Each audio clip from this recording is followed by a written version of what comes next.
На ноч гледзячы, у сталічнай студыі мы прымаем знаных гасцей, без лішняй мітусні. Пра жыццё і творчасць, пра мінулае і будучыню. Бліжэй да зорак. Добрый вечар усім, хто прагне знаёмства з цікавымі і таленавітымі людзьмі. Праграма «Бліжэй да зорак» на радыё сталіцы якраз тое самае месца, дзе гэтае знаёмства адбываюцца. Сёння з вамі за пультам гукарэжысёра Кацярына Булка, ля мікрафона Алена Давыдова, дапоўніць нашу жаночую кампанію, нават думаю, яе ўзначаліць, мастачка Каця Казнадзей. Катя, добрый вечар. Добрый вечар, Елена. Я вось задумалася, што трэба у музычным перапынку пайсці паміж вамі жаданне загадаць. Паколькі дзве Каці, трэба выкарыстоўваць гэты момант.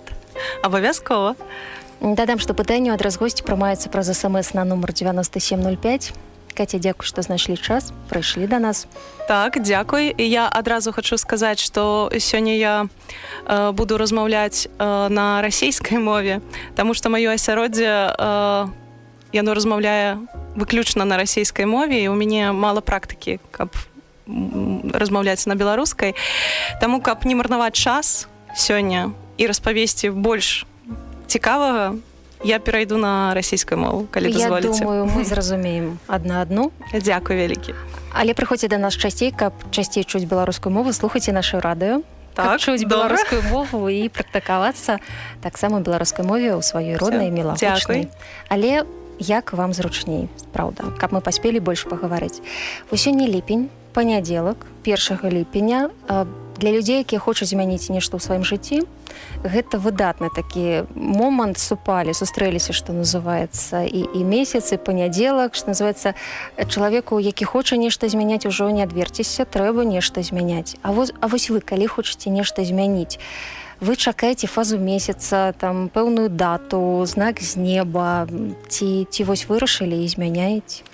Вот скорее последнее. Я просто прислушиваюсь к своему настроению, к своему сердцу и стараюсь делать то, что оно подсказывает. И часто это приводит к каким-то изменениям. То есть это не изменение ради изменения, а следование своей мечте.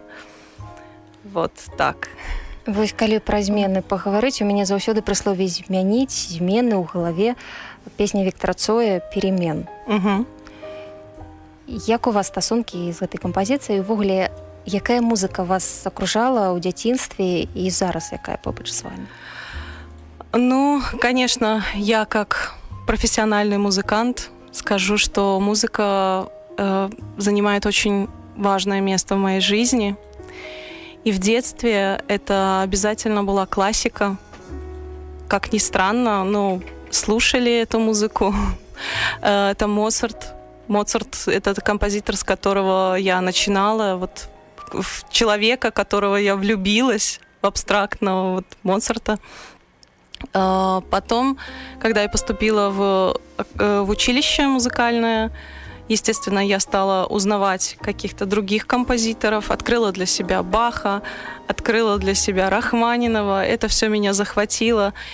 И я люблю сложную музыку. Музыку, которая несет в себе нечто большее, чем просто набор каких-то легких музыкальных оборотов, совершенно простых, которые можно сыграть на любой гитаре. Я слушаю в основном британскую музыку. Это Pink Floyd, это Radiohead. Я люблю старые группы Beatles. Я люблю джаз. Джаз связал меня с моим мужем, фотографом Алексеем Казнадеем. Поэтому вот это та среда, которая меня окружает. Музыка помогает мне в творчестве очень сильно. Рисую я в основном под музыку без слов. Это может быть какая-нибудь космическая, такой эмбиент, который помогает мне медитировать, погружаться в это творческое состояние и придумывать что-то новое. Вот. Хочацца адразу ўзяць у вас гэты плейліст, каб усё так кожная кампазіцыя і паслухаць усё. Потому што так смачна расказваеце. Вельмі хочацца таксама пранікнуцца і акунуцца ў тую музыку, асабліва пад тую, пад якую вы малюеце. Таму што гэта асаблівы ўсё ж такі настрой, асаблівая атмасфера, якая ствараецца дзякуючы гэтай музыцы.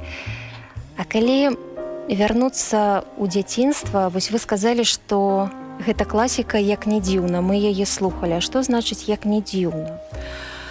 Тады не слухали дома гэтую музыку? Ці гэта было не забаронена? Ці што? Нет, ни в коем случае не запрещено, но я не знаю, вернее, я знаю немногих людей, которые росли на классической музыке. Я одна из них. Вот, в основном... двое. Ну, все еще поправимо можно открыть для себя. В основном те, кого я знаю, они впоследствии стали очень творческими личностями. То есть, когда говорят, что детей надо растить под Моцарта и слушать Моцарта еще во время беременности, например, да, то я думаю, что это правда. Потому что эта музыка, создавалась в то время, когда композитор, скажем так, не с потолка брал какие-то мелодии. Он вкладывал в это нечто большее.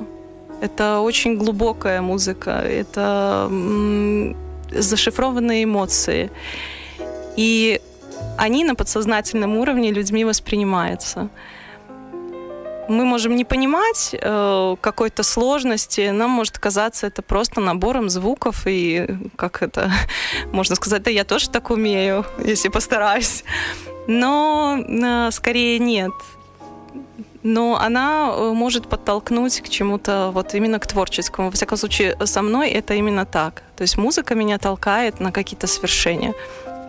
Я рисовала уже очень давно, и я помню, когда я начинала, я рисовала даже на майках. У меня была майка с Моцартом, и я создавала ее под концерты, под фортепианные концерты Моцарта. И это могло... То есть я могла работать 5-6 часов вот без еды, без воды. Меня настолько это захватывало, это все пролетало в один миг. Вот. Так что, да, музыка творит чудеса. Я так зразумею, што свой шлях жыццёвы, менавіта прафесійны, вы звязалі з музыкай. Угу. Вы скончылі спачатку вучылішча, потым акадэмію музыкі, па-старому больш прывычная кансерваторыю. І потым у многіх выклікае гэтая фраза здзіўлення, 16 гадоў працавалі ў вялікім тэатры оперы і балета. Вось расскажите про гэтыя ваши 16 гадоў, потому что это большая частка вашего жыцця. Ну, обязательно надо добавить, конечно, что я не просто пела в театре 16 лет, я там еще танцевала, я там еще участвовала в спектаклях, в каких-то театральных постановках. А почему? Потому что я работала в детской музыкальной театральной студии при нашем Большом театре. Я думаю, только там есть такая возможность проявить все свои таланты. Она существует, если я не ошибаюсь, с 92 года. И через нее прошло очень много талантливых людей. Один из них, например, дядя Ваня, известный. И эта студия, в общем-то, представляет собой театр в театре. Чтобы туда попасть, надо было пройти кастинг у режиссера, у хормейстера, который прослушивал, не фальшиво ли ты поешь, у хореографа, потому что как бы тоже двигаться надо уметь на сцене обязательно, преподносить себя красиво. Я специально занималась этим, брала индивидуальные уроки у балерины, чтобы держаться на сцене, как положено. Вот, поэтому театр, да, воспитал меня, я выросла в нем, я работаю в нем с 13 лет, до недавнего времени, поскольку я уже, конечно, выросла, и последние там роли, которые я исполняла, это был миманс. Мне надо было там выходить в красивых костюмах, там участвовать в концертах, танцевать что-то. Вот. Одна из любимых моих ролей это была собака Джек в спектакле «Волшебная музыка». Так что, да, театр это представляет собой такой синтез искусств всех. Это и музыка, это и сценография, где работают большие художники, создающие очень большие проекты.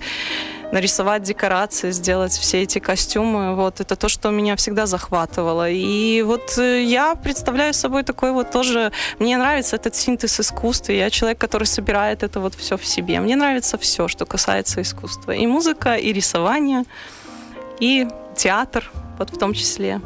Просто чароўна. Дарэчы, наша слухачкі Наталлі наконт чароўнай музыкі гэтага спектакля ёсць да вас смс-ка. Кацярына, памятаю вас па ролі Джека у оперы «Чароўная музыка». Дзякуй. Спадзяюся, што і ў новай галіне вы будзеце выяўляць сябе гэтак жа таленавіта. Ой, дзякуй вялікі. 9705, нагадаю, платны кароткі нумар для смс-ак для нашай госці Каці Казнадзей. А давайте ведаеце, пра што пагаворым. Вы 16 гадоў працавалі, а потым адкуль з'явілася ваша любоў да выяўленчага мастацтва. Я разумею, што яно з'явілася не праз 16 гадоў і не 2 гады таму. Гэта з'явілася, мне падаецца, ў дзяцінстве яшчэ, ці не? Конечно, это появилось в детстве, и в детстве я вообще безапелляционно отвечала, что хочу быть художником, когда мне задавали этот вопрос. Но тут такая сложная история. Я очень хотела в художественную школу, я просила родителей отдать меня в художественную школу, но у моей мамы была подруга, и ее сын прекрасно рисовал. Поступив в одну из минских художественных школ, через 2 недели мальчик разлюбил рисование от слова совсем. Потому что надо было там нарисовать, допустим, 20 одинаковых рисунков, где-то показывали тут правильно, тут неправильно. Но существует академическая школа рисунка, поэтому моя Вучылі мама... маляваць, перавучвалі, магчыма, тое, што ён умеў. Да, вообще, наверное, мало учителей во всех наших творческих сферах, которые помогают именно раскрыться. Есть эти единицы. Мне в свое время повезло, в том числе и в музыке, в этом встретить таких людей, раскрыться именно своему таланту, то есть не забить это, не переучить, не делать своей рукой. Все-таки в ребенке очень большой творческий потенциал. Вот. Но я говорила о том, что в детстве я всегда хотела рисовать, и не сложилось. Но моя мама сказала очень мудрую вещь. Она сказала, если ты хочешь рисовать, и если тебе вот это дано, то ничто это уже не забьет. Ты будешь рисовать. И будешь довольно самобытным художником. А если понадобится, и она была права, сейчас наступило такое время, то есть если понадобится, ты сможешь это добрать то, чего тебе не хватает, доучиться, пойти на какие-то курсы.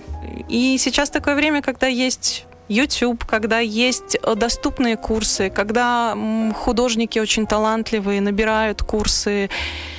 Вот я воспользовалась одним из таких предложений. Я пошла на курсы к Сергею Пилиповичу, к замечательному художнику-графику минскому. И вот это перевернуло мой мир, добавило того, чего мне не хватало. И я продолжаю учиться рисовать, потому что я поняла, вот в 29 лет я поняла, что я хочу этого больше всего. Зробім зараз паузу, вернемся да размовы праз некалькі хвілін. Нумар для смс-пытання 9705. Пагаворым пра тое, як перагарнуўся свет у Каці Казнадзей.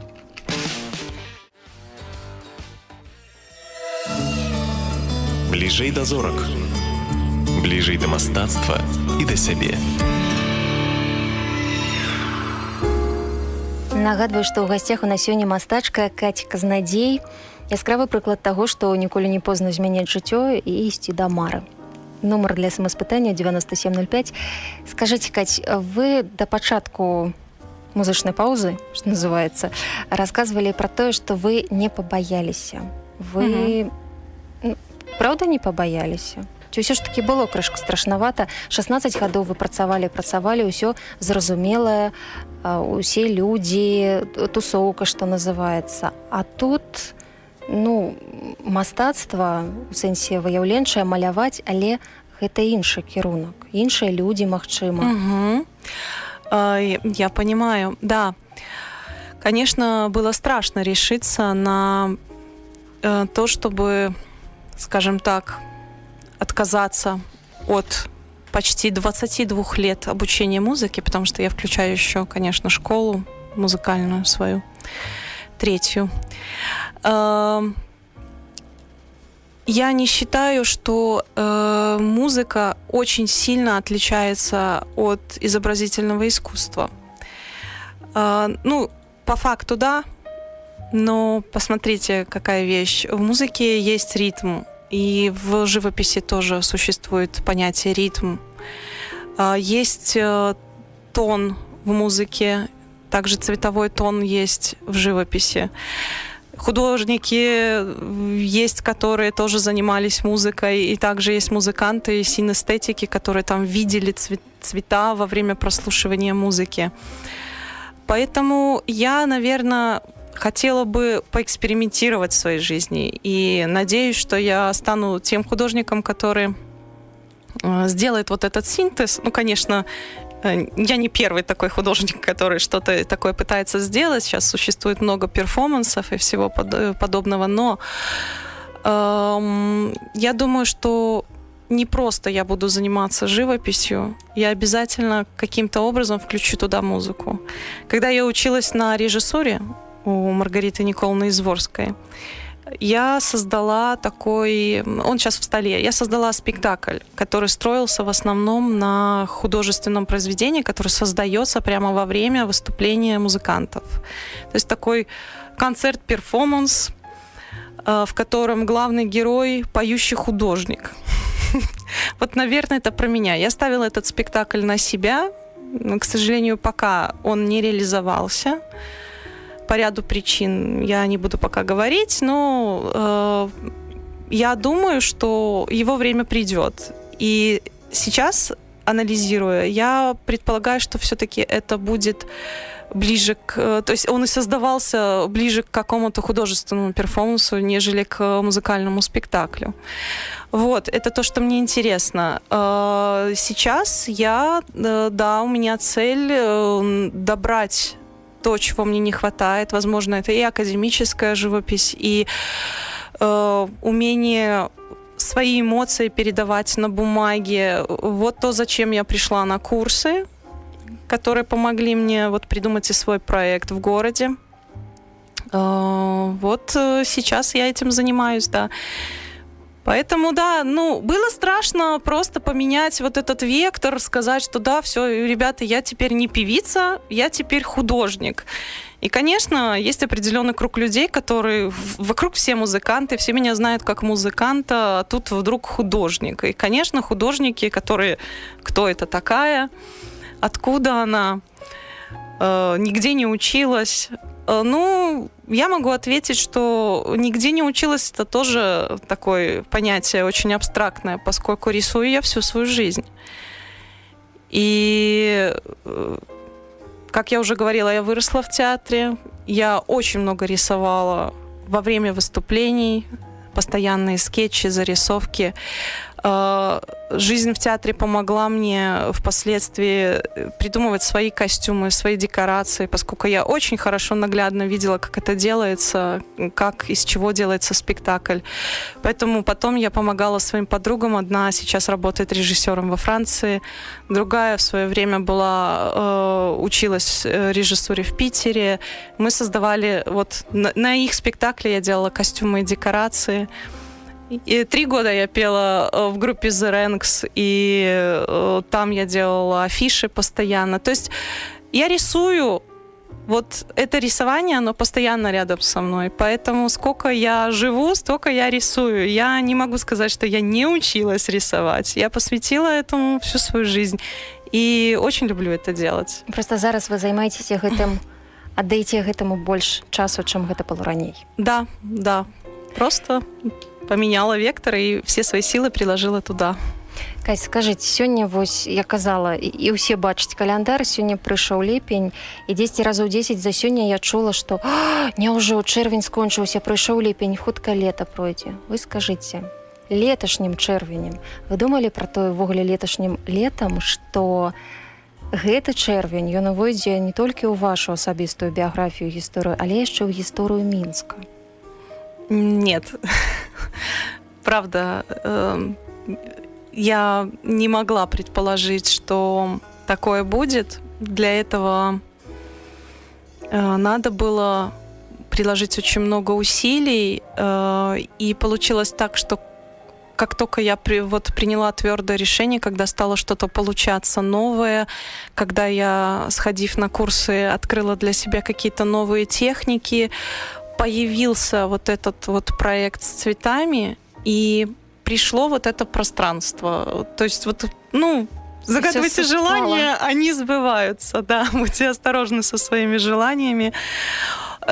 И в моем случае с этим проектом получилось вообще очень смешно. То есть как только я отправила, скажем так, в космос запрос, что я хочу сделать такую вещь, и я готова даже ради того, чтобы реализовать ее, чтобы показать ее людям, я готова даже сделать бесплатно это, или там за материал. Мне вот как бы пришел этот проект. Причем он пришел не по моему запросу, а просто нашлись люди, которые искали вот такого человека, как я, которого есть желание реализовать свой проект. Давайте тады больш канкрэтна пра гэта пагаворым. Это вашу старонку сацыяльнай сетцы прагартала, і 6 чэрвеня вы напісалі: у горадзе з'яўляецца крутое месца для селфі. Учора пачала рабіць свой праект City Flowers або грады кветкі. На доўгай сцяне вырасце 51 горад. Давайте, што за горад, што за грады кветкі і што гэта за сцяна, дзе яе знаходзіць, таму што мінчане ведаюць гэтую сцяну дакладна, селфіліся не аднойчы, але там былі іншыя аб'екты. Да, сначала, наверное, скажу, как появились эти цветы. Я еще раз скажу, что я была на курсах у замечательного художника. Почему я говорю замечательного? У него совершенно интересный подход к обучению. Несколько неожиданный. То есть, когда ты идешь на курсы по рисованию, наверное, ты ожидаешь, что там тебе будут говорить, вот там рисуй здесь это, вот посмотри, там это такой формы, такой, перерисуй. Вот этих курсов мне хватило уже. То есть я такое проходила и поняла, что мне надо что-то большее. И вот этот человек работал с нами абсолютно по-другому. Цветы я придумала следующим образом. Он дал нам написать текст. То есть на занятиях по рисованию мы написали небольшой текст. Он сказал, вот сколько у вас родится, предложение 2, может, абзац.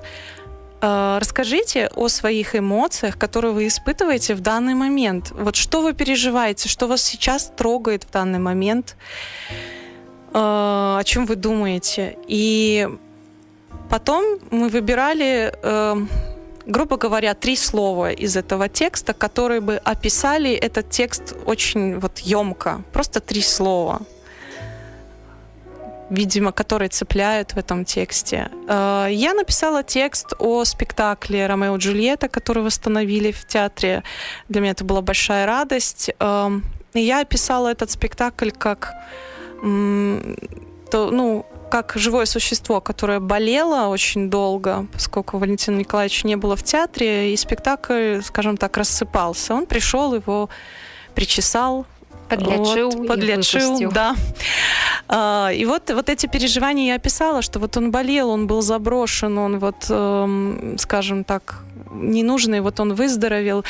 Сейчас я уже, конечно, точно не помню, какие это были 3 слова, но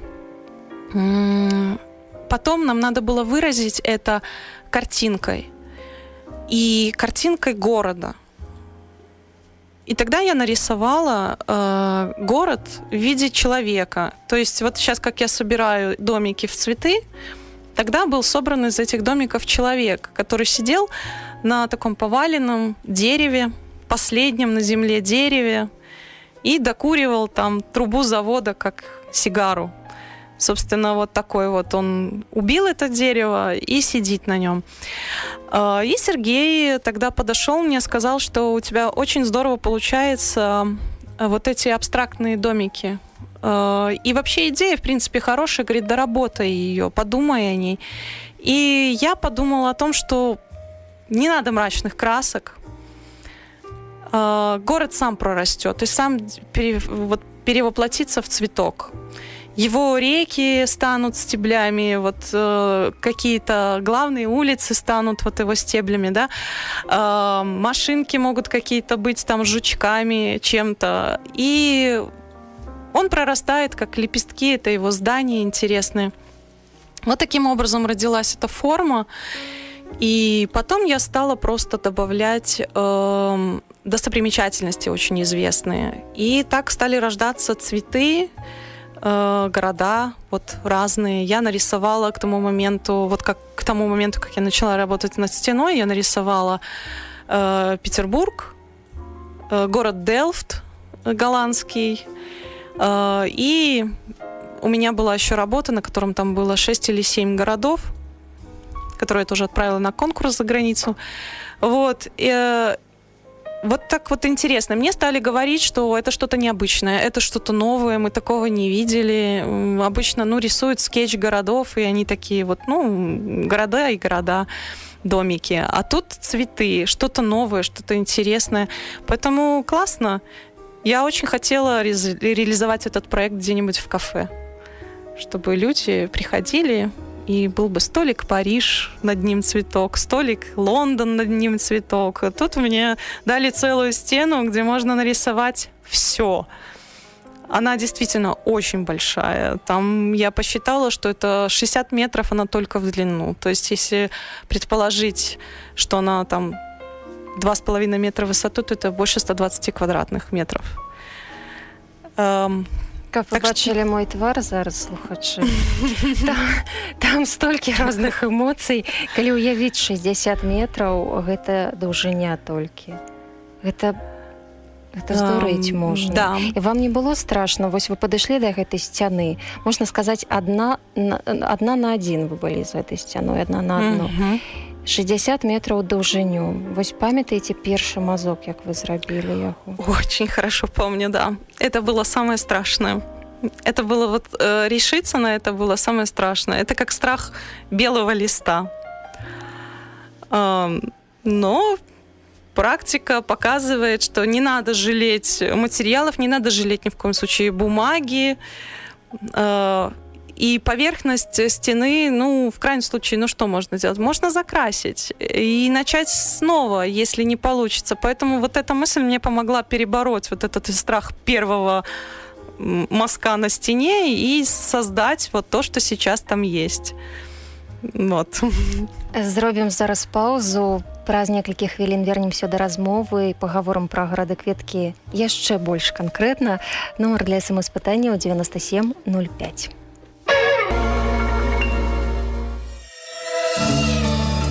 Бліжэй да зорак, бліжэй да мастацтва і да сябе. Вяртаемся да размовы з мастачкай Каці Казнадзей. Калі маюць пытанні ці пажаданні ад госці, дасылайце іх у выглядзе смс на нумар 9705.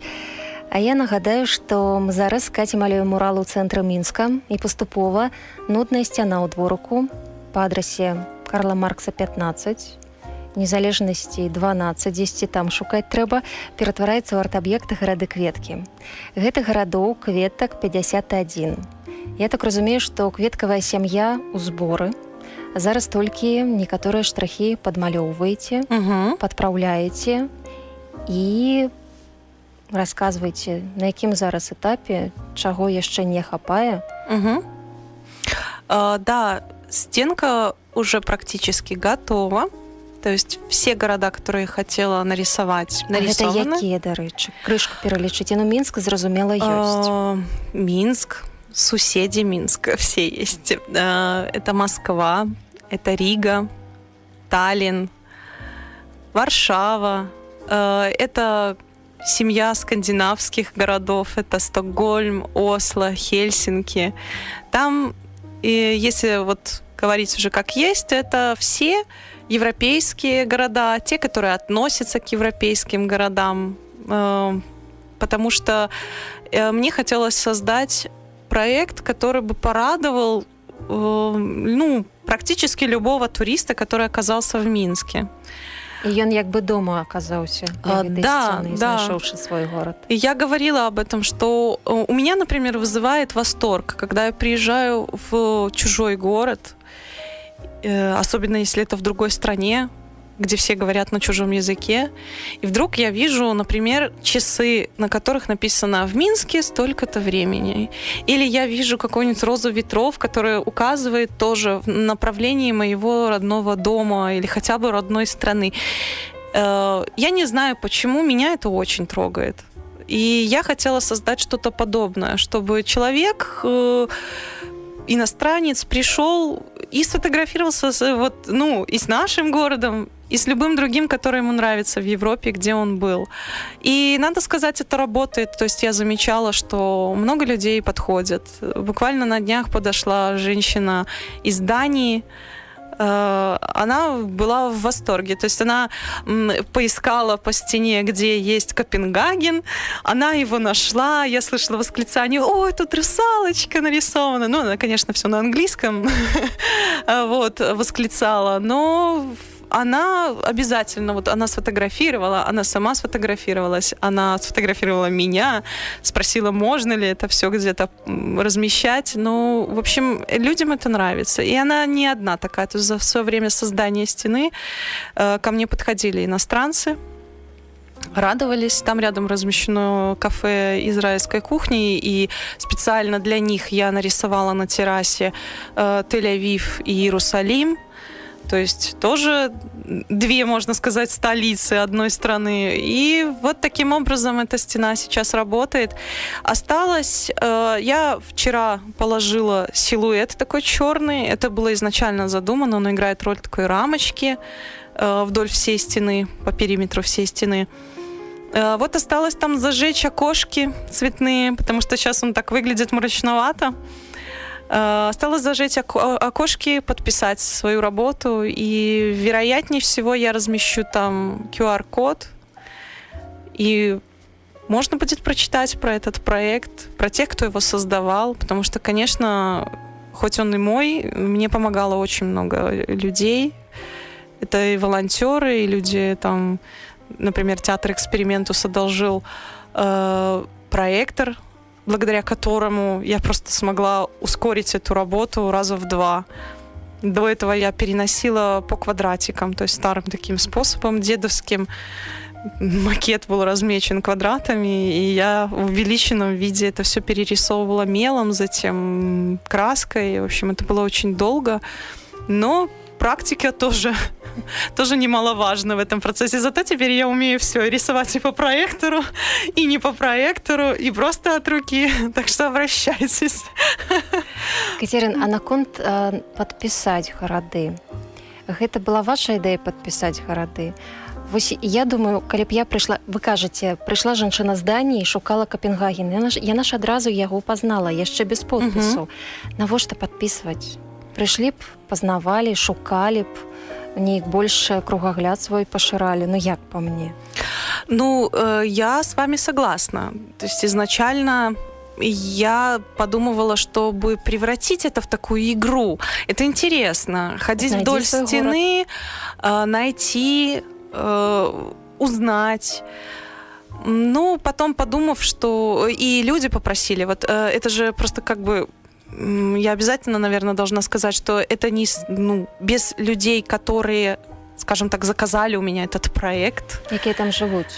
Да, это инициатива жителей домов окрестных. Это вот их гаражи в собственности. Они отстояли эти гаражи, потому что их хотели снести и построить там, не знаю, я видела проект, что гостиницу. Они захотели сделать это центром притяжения туристов, вообще просто мимо проходящих людей рядом, ведь Карла Маркса, на которой очень много тоже интересных личностей. Вот. Они попросили меня подписать, потому что, конечно, тот, кто был в чужом городе, он сразу узнавал. Меня это очень, кстати, радует, потому что это действительно узнается. Я переживала, что я настолько сильно стилизую, иногда искривляю эти домики так, что можно не узнать. Но люди, которые были в определенных городах, и когда они знают, что это за город, они его узнают однозначно. Ну, уже чтобы наверняка, чтобы, может быть, детям было познавательнее. Чтобы не промахнуться. Чтобы не промахнуться, точно убедиться, сравнить какие-то города. Все-таки подписи — это тоже хорошо. И я сделала их на языке той страны, в которой находится этот город. То есть где-то мы писали даже и на иврите, и на вот этих и грузинских там этим алфавитом, и на белорусской мове. Так что приходите, узнавайте города. Можно закрыть где-то ладошкой и попытаться угадать. Я разумею, што кожны горад-кветку можна апісваць, доўга расказваць, але каб было зразумела, давайте пра Мінск. Мы зараз у Мінску. Як вы адлюстравалі, якім вы ўбачылі Мінск, што там можна пазнаць з нашых славутасцей? Магчыма, характар нейкі закладзены? Минск я на самом деле хотела нарисовать самым последним цветком. Меня несколько поторопили, поскольку там были сложности с согласованием с городом. 15 числа перед открытием Европейских игр очень хотели, чтобы все было прям вот продемонстрировано, как это будет выглядеть, поэтому меня очень попросили, чтобы Минск уже был. И я, честно скажу, думала над ним много. То есть я на города какие-то могла потратить там, день, несколько часов, потому что мне надо найти достопримечательности. Но над Минском я просто, наверное, несколько недель думала. Мне очень хотелось его передать таким, как я его вижу, таким теплым, несколько ламповым. Я просто не могу другое слово передать. Это город, который и современный, и несовременный одновременно. Он настолько разный, потому что мы видим издания каких-то 50-х годов и современные издания. Я их, кроме библиотеки, решила не относить к Минску.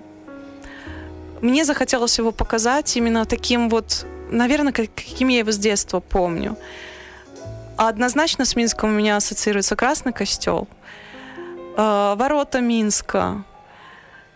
Ратушу недавно восстановили, но она мне тоже очень нравится. Вообще вот эта площадь Свободы, вот эта восстановленная гостиница Европы, моя родная консерватория, там стоит сейчас еще Верхний город, зал.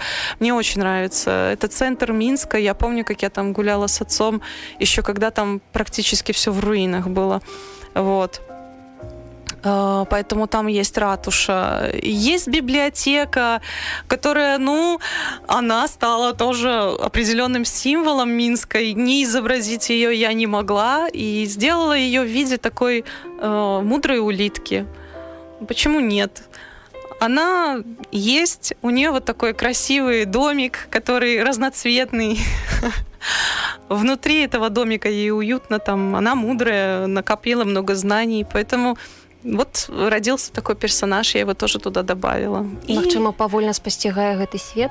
Так. Да, она вот вкушает, думает, никуда не спешит. Это тоже, я думаю, где-то черта наша тоже, потому что мы народ очень спокойный. Вот, тоже вкушающий жизнь, умеющий иногда и наслаждаться. Вы так апісваеце, што вельмі хочацца бегчы нават, не тое, што ісці, а бегчы, глядзець, пазнаваць гэтыя гарады, знаходзіць сваё, тое, што ты бачыў, магчыма, тое, што ты адлюстраваў у нейкім падарожжы на сваім фотаздымку, а вы па-іншаму ўбачылі нейкую славутасць таго ж Тель-Авіва, ці Іерусаліма, ці Капенгагена. Каця, ўсё ж такі, глядзіце, вулічнае мастацтва, яно недаўгавечнае. Вецер, снег, дождж. Вы таксама, як гэты слімак, па-мудрому ставіцеся да жыцця, разумееце, што ваши гарады таксама могуць знікнуць. Да, знікнуць. Как и все исчезает в этом мире. Все-таки превратятся они в руины в какой-то момент. Может быть, станут фоном для какой-нибудь новой красивой работы, не обязательно моей. Но пока они есть, вот. И это моя первая большая работа такая. И я буду учиться воспринимать то, что уличное искусство, оно такое недолговечное. Хорошо, если оно продержится какое-то время. Вот. Но если талантливый человек какой-нибудь захочет это доработать, ну, я смирюсь. Вот. Надеюсь, что только не в скором времени, пожалуйста, дайте отфотографировать для портфолио. Мы перад пачаткам праграмы размаўлялі пра тое, што у вас у задуме яшчэ зрабіць стыкер-пак для тэлеграма. Беларускія іранічныя стыкеры, наколькі я разумею, таму што вы удзельнічалі ў конкурсе для беларускамоўнай версіі Вайбера, занялі там 3е месца сваімі беларускімі іранічнымі стыкерамі. Мяне вельмі ўразіў «Хавайся ў бульбу». Гэта такое наша беларускае вельмі захацелася мець гэтыя стыкеры, сапраўды. Што ў планах? Таму што зараз вы кажаце 6 ёсць, патрэбна 20-10. Якія там будуць эмоцыі нашы беларускія іранічныя? Ну, над этим я, конечно, еще подумаю. Я хочу еще сделать сюрприз, поэтому, конечно, всех своих планов я раскрывать не буду, но этот стикер-пак, конечно, я обязательно выпущу, сделаю его бесплатным, сделаю в Телеграме. Конечно, если какой-нибудь мессенджер захочет их у меня купить, я не против. Але в планах зробить бесплатно? Да, конечно. Потому что я не хочу, чтобы эта работа была сделана впустую. Она порадовала людей, она принесла мне огромное удовольствие, потому что это весело их придумывать, смотреть на реакцию людей. И придумывала я их тоже как бы не с потолка. Я старалась... здесь надо сказать, что мне помогал еще мой брат, очень талантливый человек тоже. Мы старались сделать этот стикер-пак таким, чтобы каждый стикер можно было использовать в любом разговоре свободно. То есть он не привязан...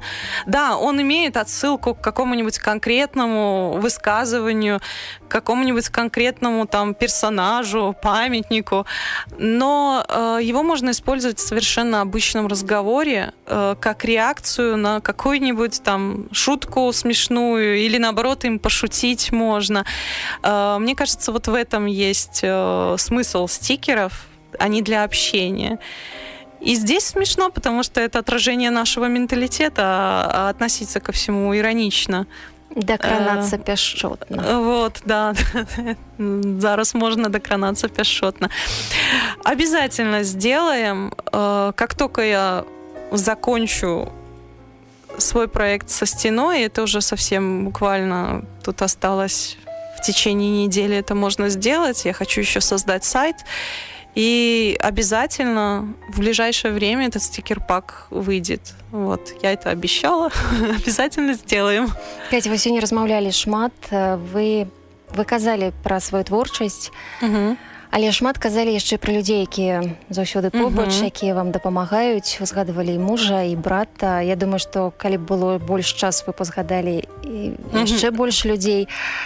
Я так разумею, ёсць людзі, якія значаць для вас вельмі шмат. А калі вы апошні раз сказалі ім пра гэта? Можаце зараз? Калі сёння яшчэ не казалі. Ой, надо всем сказать тогда. Тогда надо вспоминать, и родителей. И родителям я стараюсь, конечно, всегда говорить, что я их очень люблю, потому что это поддержка.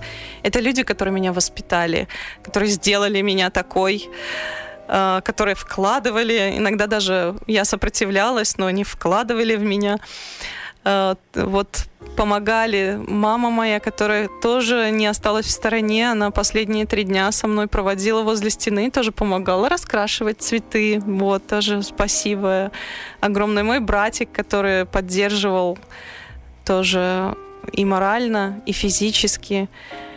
Конечно же, мой муж, который не остался в стороне, скрипя сердце, он поддержал меня, купил мне начальный набор красок для этой огромной стены. Потом, конечно же, нашлись люди, вот один из них это Андрей Климович. Он просто человек, которого я не знала до этого времени. Вот его настолько захватил этот проект, что он пожертвовал тоже на краску. Я смогла купить еще краски. Вот. Люди, которые одолжили проектор, театр «Экспериментус». Вот. Конечно, всем, да, я стараюсь говорить всем это, конечно. Нават калі Каця не гаворыць пра гэта, яна гэта адчувае. Да. Называецца, людзі, ведайце пра гэта. Калі не кажа, то гэта не значыць, што не думае і не жадае чагосьці, да. Не кажа дзякуй. Кацярына, дзякуй вам за размову. Дзякуй за вялікі. ваши думкі, за ваш праект, таму што я думаю, сцяна жыве, гэта будзе сапраўды крутое месца для селфі. Там быў раней кітайскі коцік, хай ён адпачывае цяпер, саступае месца іншым гарадам, не толькі кітайскаму. Нагадаю, што сёння госці праграмы была мастачка Каця Казнадзей. Зараз яна стварае крутое месца для селфі. Я ніколі, мабыць, сёння так не казала, у сэнсе так шмат пра крутое і крутое месца для селфі. Гэта нудная 60-метровая сцяна гаражоў на Карла Маркса, і на вачах ператвараецца ў арт-аб'ект. І там 51 горад у выглядзе кветкі. Так што хутка ідём рабіць селфі і радавацца, што ў нас такое ёсць. Абавязкова. Дзякую вам за гэта. На гэтым я, Лен Давыдов, развітваюся. Да сустрэчы.